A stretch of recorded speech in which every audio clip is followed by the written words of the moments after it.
할렐루야. 오늘도 새날을 주신 하나님을 찬양합니다. 오늘도 말씀으로 시작하는 이 하루, 말씀 충만, 은혜 충만, 성령 충만한 하루가 되시기를 주님의 이름으로 축원합니다. 오늘 우리에게 주시는 하나님 말씀은 이사야 26장 1절에서 6절까지 말씀입니다. 하나님의 말씀을 경청하시기 바랍니다. 그날에 유다 땅에서 이 노래를 부르리라. 우리에게 견고한 성읍이 있으며 여호와께서 구원을 성벽과 외벽으로 삼으시리로다. 너희는 문들을 열고 신의를 지키는 의로운 나라가 들어오게 할지어다. 주께서 심지가 견고한 자를 평강하고 평강하도록 지키시리니 이는 그가 주를 신뢰함이니이다. 너희는 여호와를 영원히 신뢰하라. 주 여호와는 영원한 반석이시미로다. 높은 데에 거주하는 자를 낮추시며 솟은 성을 헐어 땅에 엎으시되 진토에 미치게 하셨도다.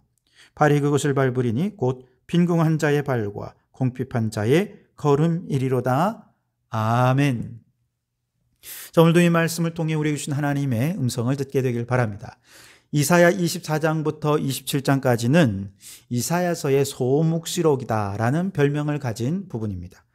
왜냐하면 그 내용이 하나님의 종말론적인 최후 심판과 또 메시아 왕국의 승리를 예언하는 내용으로 구성되어 있기 때문이지요. 오늘 본문은 바로 그 마지막 종말의 날에 하나님께서 예배해 두신 구원의 성에 입성하게 될 우리 성도들이 하나님께 찬양하게 될 것이다 라고 하는 찬양으로 시작하고 있습니다. 1절에 보시면 그날에 유다 땅에서 이 노래를 부르리라. 우리에게 견고한 성읍이 있으며 여호와께서 구원을 성벽과 외벽으로 삼으시리로다 그랬습니다. 여기서 유다 땅이라면 물리적인 가나안에 있는 저 유다 땅을 말하는 것이 아니고요. 하나님께서 이 세상을 멸하고 새롭게 조성하실 새하늘과 새 땅, 이것을 유다 땅이다 이름하고 있습니다. 또 이어지는 내용 속에 우리에게 견고한 성읍이 있으며 라고 말하죠. 이때 이 견고한 성읍은 저 유다 땅, 즉 새하늘 새 땅에 세워질 새 예루살렘 성을 말하는 것입니다. 이 새 예루살렘의 성벽과 외벽을 구성하는 요소가 뭐냐? 바로 구원이라고 하는 것입니다. 정리해보면 말세에 온 세상이 악한 사람 마귀의 공격과 심판으로 인한 재앙이 하늘과 땅과 온 세상을 뒤덮어서 어디도 피할 곳이 없어집니다. 그러나 하나님께서는 이런 절망적인 재앙 속에서도 우리 성도들을 구원하셔서 구원이라고 하는 성벽과 외벽을 쌓고 그 성 안으로 들이셔서 누구도 침범하지 못할 가장 안전한 도피성으로 삼으실 텐데 바로 그 성이 어디입니까? 바로 새 하늘과 새 땅의 새 예루살렘을 말하는 것이죠. 자, 그렇다면 하나님의 나라에 구원받은 성도들은 누구를 말하는 것이냐? 2절에 너희는 문을 열고 신의를 지키는 의로운 나라가 들어오게 할지어다 라고 말씀하십니다. 신의를 지키는 의로운 나라, 누구를 말하는 것입니까? 하나님 앞에서 끝까지 그 믿음, 그 신앙을 지킨 성도들을 말하는 것이죠. 누가 마지막 날 저 구원의 성에 문을 열고 들어가게 될 것인가? 마지막까지 믿음 지키고 마지막까지 하나님에 대한 신의를 지킨 사람만이 그 나라에 들어가게 될 것이라는 것이죠. 여러분, 그렇다면 우리는 어떻게 이 믿음과 이 신앙을 끝까지 지킬 수 있을까? 3절에 보면 주께서 심지가 견고한 자를 평강하고 평강하도록 지키시리니 이는 그가 주를 신뢰함이니이다 그랬습니다. 심지가 견고한 자라는 말은 확고부동한 마음의 상태를 가졌다는 뜻입니다. 즉 세상에 어떠한 바람이 불어올지라도 어떤 병마가 나를 덮칠지라도 남에게 이유 없는 상처와 오해를 받는다 하더라도 어떤 핍박과 박해를 당한다 할지라도 모든 상황에 개의치 않도록 나의 마음을 완전하게 딱 고정시켜둔 상태, 이것을 심지가 견고하다라고 표현하고 있는 것이죠. 그리고 이처럼 주님을 신뢰하면서 그 심지를 견고하게 하는 그 사람, 하나님께서 평강하고 평강하도록 지켜주셔서 마지막 날 새 예루살렘의 성 문을 열고 성 안에 들어가게 해주실 것이다 라고 말씀하시는 거죠. 오늘 우리의 신앙의 모습은 어떻습니까? 많은 분들의 신앙은 안타깝게도 그리 강하다라고 평가하기가 어려운 것이 사실입니다. 왜냐하면 신앙생활 잘 하다가도 상황이 좀 달라지면 그만 신앙생활을 멈추는 분들이 너무 많아요. 기도하다 응답이 없으면 기도를 멈춥니다. 교사나 찬양단이나 혹은 여러 가지 모습으로 봉사를 하다가 지치고 힘들고 혹은 또 개인적인 일들이 생기면 그냥 봉사 중단하고 자기 일보로 갑니다. 교회 안에 성도들과 관계 속에서 말 한마디에 상처 입었다. 그러면 그만 심지에 불이 다 꺼져버리고 세상의 물질적인 유혹, 세상의 쾌락이 막 흔들어대면 또 심지에 불이 꺼져서 어느덧 교회 밖으로 하나님보다 세상을 더 사랑하며 살아가게 되는 모습들이 너무 많아요. 이처럼 여러 가지 상황과 형편에 따라서 그 신앙이 끊임없이 심한 기복을 겪고 있는 그 사람, 어떻게 심지가 견고하다 말할 수 있겠습니까?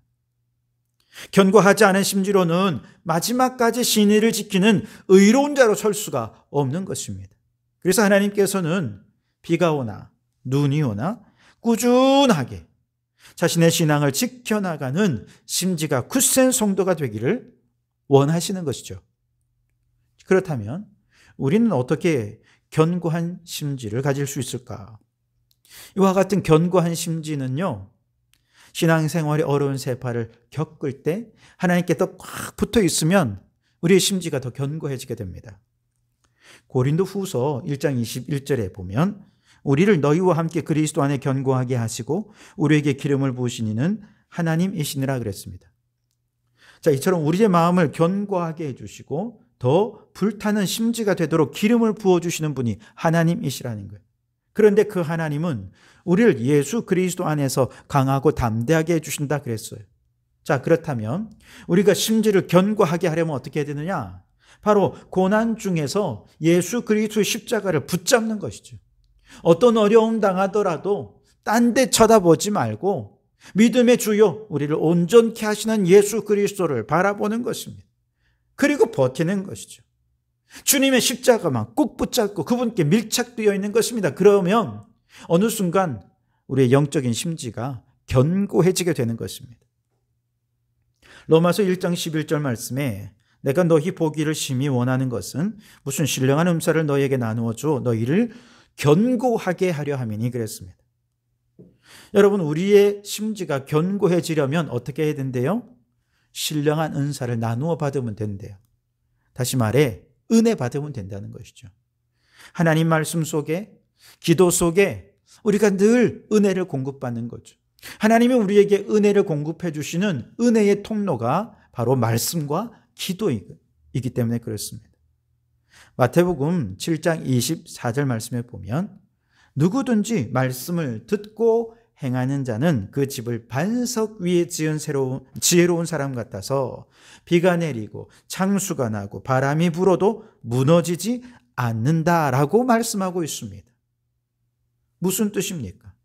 우리가 매일 성경을 읽고 성경을 쓰고 그리고 때로 시간 교회에 나와 예배드리며 주의 말씀을 들을 때 하나님께서는 우리의 중심을 하나님께 더 밀착하게 해 주신다는 것입니다. 어떤 창수가 나고 바람이 불어도 무너지지 않는 집이 되게 해 주신다는 것이죠. 뿐만 아니라 어떤 어려움이 있어도 기도하며 주님을 꼭 붙잡아야 주요. 그렇게 말씀과 기도의 경건 생활에 힘쓰면 우리의 심지는 견고하게 되어서 평강하도록 지키시는 하나님의 은혜가 부어집니다. 바로 그렇게 은혜 받은 성도들이 마지막까지 저 새 예루살렘 성에 도달하는 그날까지 믿음을 지켜 나가는 심지가 견고한 자가 될 수 있는 것이죠. 자, 그런데 만약에 우리가 교만해져서 이렇게 연약한 심지로 신앙생활을 계속하려 한다면 하나님께서는 어떻게든 우리를 낮추셔서 심지를 견고하게 하도록 해주실 거라는 겁니다. 5절과 6절 말씀을 보시면 높은 데에 거주하는 자를 낮추시며 소순성을 헐어 땅에 엎으시되 진토에 미치게 하셨도다. 발이 그곳을 밟으리니 곧 빈궁한 자의 발과 권핍한 자의 걸음이리로다 그랬습니다. 높은 데에 거주하고 높이 솟은 성처럼 그렇게 하나님께 도전하고 대적하려는 교만한 자, 그들을 곧바로 심판대 앞에 세우지 않으십니다. 그 전에 한번 반드시 기회를 주셔요. 어떻게 기회 주시느냐? 높은 데 거하는 자 떨어뜨려 낮추십니다. 높이 솟은 성 다 헐어버리십니다. 어디까지 낮추시느냐? 빈궁한 자와 곰핍한 자들에게 짓밟힐 정도로 낮아지게 하신다는 것이죠. 대단히 굴욕적인 것 아니겠습니까? 그렇게 교만하던 자들이 짓밟힐 정도로 낮아지는데, 여러분, 이게 심판이냐? 아닙니다. 이건 심판이 아닙니다. 그들이 겸손해질 수 있도록 하나님께서 주시는 기회인 것이죠.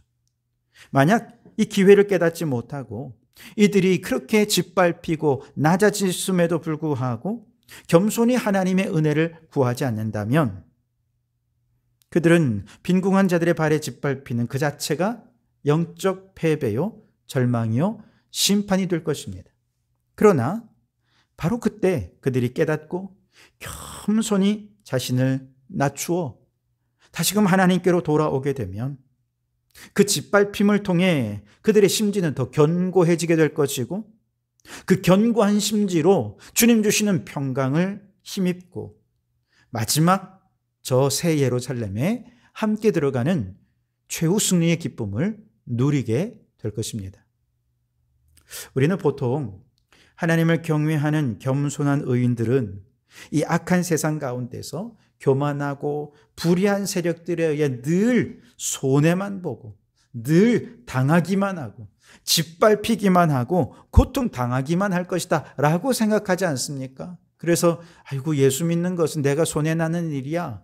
예수 믿는 것은 정말 억울한 일을 많이 당할 수도 있어. 그러면서 그렇게 되지 않기를 바라는 마음들이 훨씬 더 많죠. 그런데 오늘 말씀해 보니 그렇지 않다는 거예요. 반드시 심지가 견고한 자들에게는 역전의 순간이 찾아온다는 것입니다. 높은 데 거주하는 자 낮추어서 높은 성을 헐어버리셔서 저 악한 자들의 위를 걷게 하시는 그날 승리의 노래를 부를 수 있게 해 주실 거라는 거예요. 반면에 지금 교만해서 악을 일삼는다 하더라도 겸손히 자신을 낮추는 자에게 반드시 하나님께서 승리의 노래를 부르며 새 예루살렘으로 들여 보내주시는 축복을 누리게 해 주실 거라는 거예요. 그러니 여러분, 마지막 최후의 그날에 새 예루살렘에 찬송하며 그 문을 활짝 열고 들어가게 될 그 영광스러운 그날을 소망하면서 오늘 우리의 믿음을 견고히 지킬 수 있길 바랍니다. 그 신앙생활을 잘 해서 정말 하나님 주시는 승리의 감격으로 저 악한 자들을 짓밟고 끝까지 승리의 길을 걸어가게 되는 성도들이 되실 수 있기를 바랍니다. 때로 우리가 교만해질 수 있습니다. 우리도 때로는 높이 솟은 성처럼 그렇게 하나님을 대적하는 자가 될 수도 있습니다. 그때에 하나님께서 우리를 낮추실 때 이게 하나님께 주신 기회임을 깨닫고 하나님께로 돌아와서 다시금 겸손히 하나님을 잘 섬기는 자로 설 수 있게 되기를 주님의 이름으로 축원합니다. 기도하겠습니다. 주님, 종말에 마귀의 공격은 점점 더 거세지겠지만 견고한 심지로 믿음을 끝까지 잘 지키면 하나님께서 평강하도록 우리를 지켜주실 줄 믿습니다. 저 교만한 자들을 짓밟고 하나님의 승리를 결정짓는 그날, 우리 모두 새 예루살렘 성의 문을 열고 저 새 하늘 새 땅에 들어가게 될 줄 믿습니다. 주여, 그날이 이를 때까지 말씀과 기도의 경건한 삶으로 하나님께 밀접히 붙어 살아가는 저희들이 되게 해 주시옵소서. 예수님 이름으로 기도하옵나이다. 아멘.